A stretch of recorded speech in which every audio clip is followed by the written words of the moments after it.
So fantastic. Yeah. We've actually seen a really good example of that working and potentially save them about 20 to 30,000 pounds. So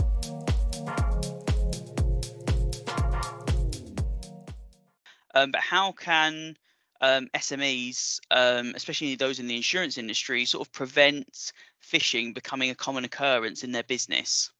yeah, it's a good question. I mean, phishing is by far the most common type of cyber attack that we see, and it's also the most disruptive.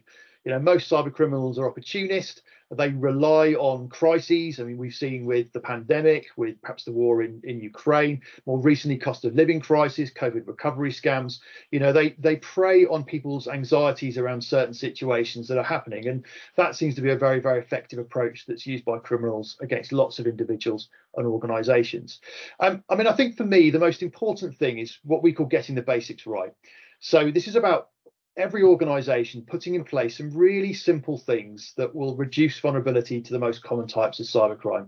So, things like having a good password policy, using two-factor or multi-factor verification, making sure your data is backed up properly, and you review that regularly. Ensuring that you download and update software updates as regularly as you can as well.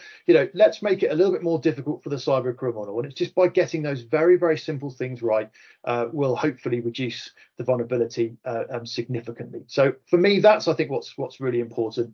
And just to sort of keep exercising and helping staff understand the types of latest threat that we see. Action Fraud are very good.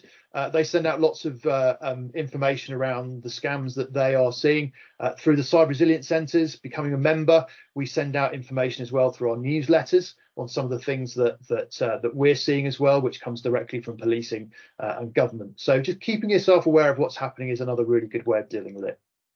Sure. And do you have any companies who who've maybe adopted these approaches or become a bit more cyber resilient who have seen good success from that, and especially combating phishing?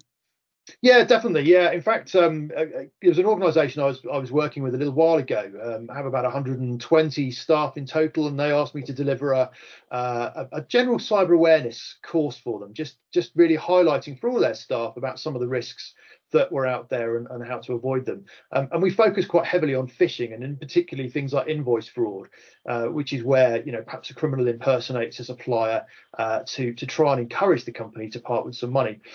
2 days after I delivered the course, one of the staff members remembered what they'd learned, saw an email that came in on a Friday afternoon that looked very suspicious, and followed the right process. Phoned the company up and said, "Look, just got this invoice through from you. Just want to check, did you send this?" "Oh, no, we haven't." So fantastic. Yeah. We've actually seen a really good example of that working and potentially save them about 20 to 30,000 pounds. So Wow. we're already starting to see those things taking place. And that's a great example of where, a little bit of sort of care and attention, questioning perhaps some of the emails that you see coming in, can make a massive difference. 20 to 30,000 pound for a small or micro business can be catastrophic. So Yeah. just a simple check, taking a few moments, can make all that difference.